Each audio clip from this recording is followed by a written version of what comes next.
I decided to do a little video documentary on my John Deere 2010 refurb project. This is my first one of these, so I decided to replace the transmission, or transaxle as they call it.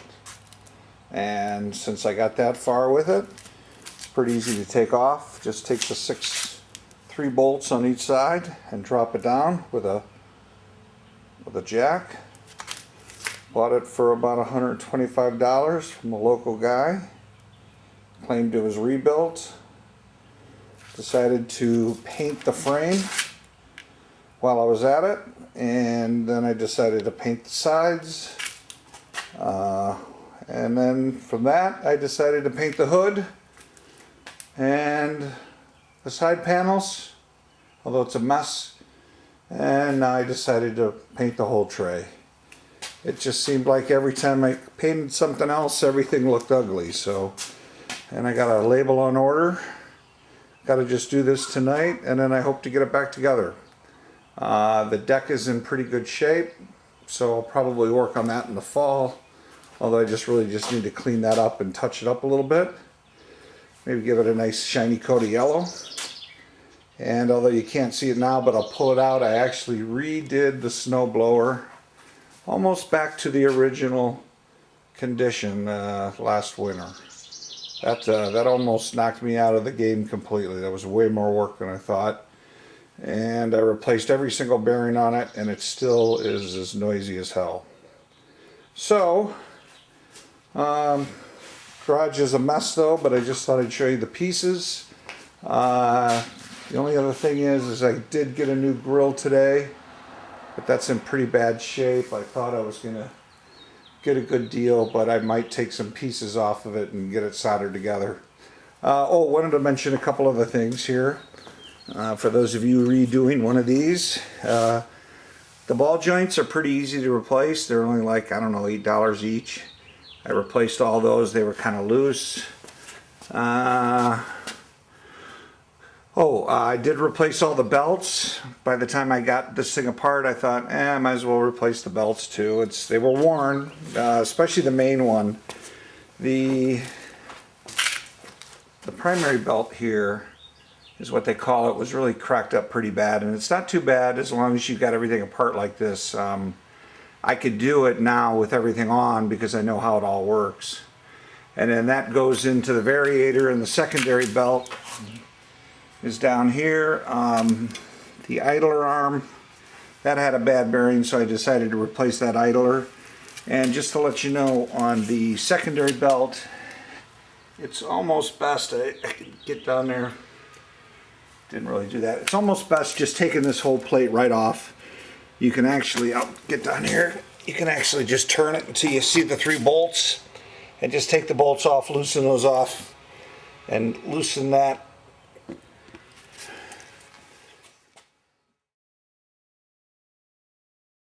Anyways, I hit the power off button by mistake here, and I did paint the air cleaner cover. Haven't done anything with the engine yet. I do need a new battery. The engine seems to run pretty good.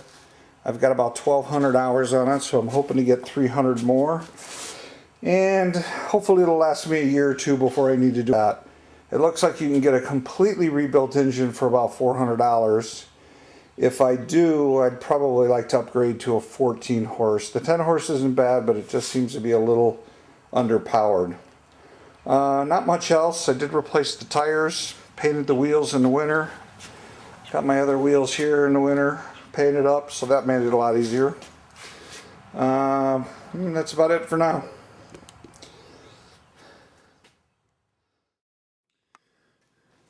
Okay, John Deere 210, I think I said 2010. The first time. This is a John Deere 210 rebuild. Last I left you, I was working on the deck, and I ended up painting it last night. Actually, all I do is go outside, put a vinyl cover on that table, and that's my spray booth. But it almost rained last night, so it got a little close, but I was able to get it in on time. It came out pretty good. I ended up finishing it out with 220 grit sandpaper. One problem I've noticed is that I started out with 60 to get some of the rust off, and that was a mistake, so I really didn't get all that out. And this is not going to be a show tractor. This is only going to be a working tractor in good shape. So I didn't want to, I'm not going overboard on the paint. One thing I would recommend though is, and here's the tractor. I ended up cleaning up the garage a little bit today. It was really getting kind of nasty in here. One thing I will mention is that when you get to the hood, actually, save that for last, is what I'd recommend. I mean, it's fiberglass. You probably want that, you know, to really buff out and get shiny. And I didn't put enough time in the sanding and didn't give it enough consideration on the weather when I was painting it, but it did come out a little dull. And there's some scratches on it that I would have liked to have avoided. And had I known then what it really takes to paint, I would have done a lot better job. So I kind of displayed everything out here of what I've completed. I got my label in today. That was a little treat. I didn't think I was going to get that until Monday. My pedals have been painted. Put a little jet black on them. I got my seat hardware. And I still have this grill dilemma. I've got this grill here that's in really good shape, but as you can see, it's missing that last piece. And this grill I bought for $10. It does have the emblem. But as you can see, it's just really kind of all crooked. I may get, I'm going to try to straighten it, but I am going to get some metal epoxy and just cut that end off and try to epoxy it on. Because that grill is really in good shape, and they're about $80 to replace when they're refurbed or in this good a shape on eBay. And I got my little plastic piece. One thing I wanted to mention here is that, you know, when you're doing this, one of the questions you ask is, do you want to get like a third party or a knockoff part? When I bought this chair, this seat, I did see that they were quite a bit cheaper online, but I didn't see the actual embedded John Deere wording on the back of the seat, and it didn't look quite the same. And when I did finally take my seat off, I realized that there is a switch.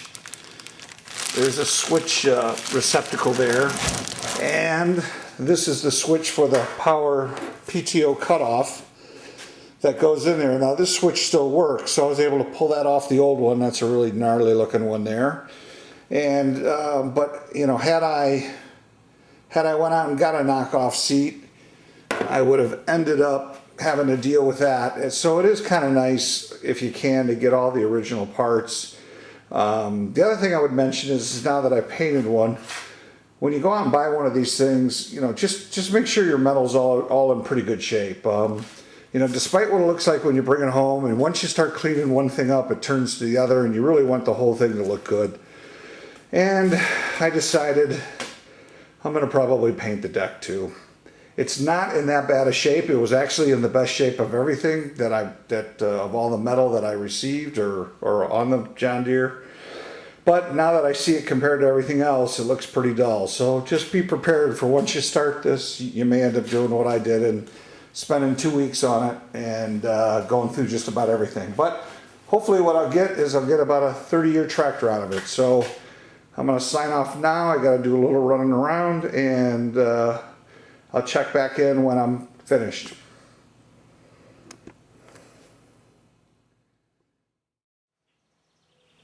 Okay, this is part 3 and final of the John Deere 210 restoration project. I am complete. Pretty much stock, but the only thing I did different, I'll just point out the differences. Those of you are probably pretty familiar with the 210. Overall, it came out pretty good. The only thing I'm a little disappointed about and probably will redo is the hood. Like mentioned before, that was one of the first ones I did. There was a lot of scratches. I'm sure I can get some filler or just sand more. I was a little unsure about when I would hit the fiberglass mesh, if any. I'd never really painted a fiberglass surface before. Overall, it does have scratches and some nicks, but you know, I just didn't want to spend a lot of time sanding it, and I just use rattle cans for painting. I'll just point out a few customizations I did on the medallion. I did end up, by the way, on the grill, If you saw the last post, I had a decision to make on the grill. I did end up keeping my original, just cutting and using some JB Weld and Gorilla Glue to glue that last piece on. On the medallion, I ended up painting it yellow. It was nothing, but they do come in black, and then the John Deere emblem is actually silver. I ended up hand painting that yellow, just spraying a little spray can paint in a cup and a small brush, and took a few coats, and it finally seemed to take. The only other thing I did is the bolts I made black. I use that black blitz on just about everything. That really is a nice color. It's what is used on the frame.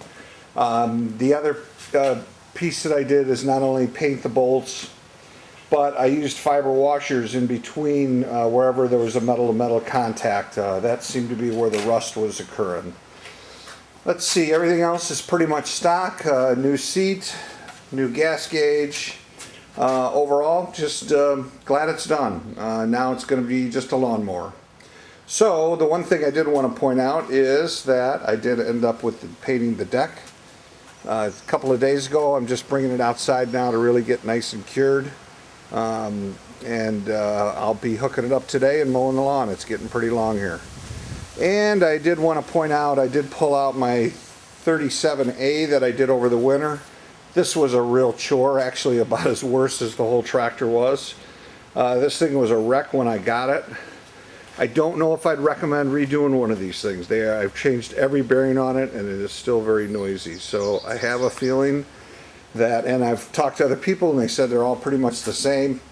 Considering it's a single stage, there's not much you can do about it. It turns at about 900 RPMs, and I actually did end up putting a lower gear on the side gear with the 50 number 50 chain, and I get about a 15% greater turn. I think I went from a 37 tooth down to a 35. But it throws snow. I definitely need to put some weights on the back, and I cannot go uphill, although my driveway isn't that steep. I cannot really snow blow uphill. I can only snow blow downhill, even with a 90-pound concrete bag underneath my seat. And I think that's about it. Just wanted to point out that I did all paint this with just stock John Deere paint. Not that impressed with JB Weld. I'm not sure what, and by the way, I have no affiliation with any of these organizations. I just point out some of the good stuff. I did like the paint. I do like the black blitz. It's really kind of a unique color. It's a flat black, but it's not the same flat black as you'd normally get. Definitely get yourself a manual. You'll need this, and you'll need to be very familiar with looking up parts online. If any of you guys noticed my my front frame that I sort of just had sitting there on the last video was actually upside down. After a couple of days or weeks, you start to forget how this thing goes back together. So I would recommend doing it as quickly as possible. And let's see, simple green is what I use to degrease the frame, and the extreme is what I use to degrease the parts with. This stuff is really good stuff. And then Back to Black by Mothers, I really like that on anything black. And here's an example of the black blitz. You probably can't see it on the video. And here's my old grill where I cut the piece out and tried to epoxy it back on. But the Gorilla Glue actually worked out to be about the best. I'm not sure, maybe it was the JB Weld. I tried grinding it, and maybe the heat was just too much for it. Or I just didn't let it cure long enough, or I didn't mix it right. I do like the epoxies that dispense evenly out of two tubes at the same time.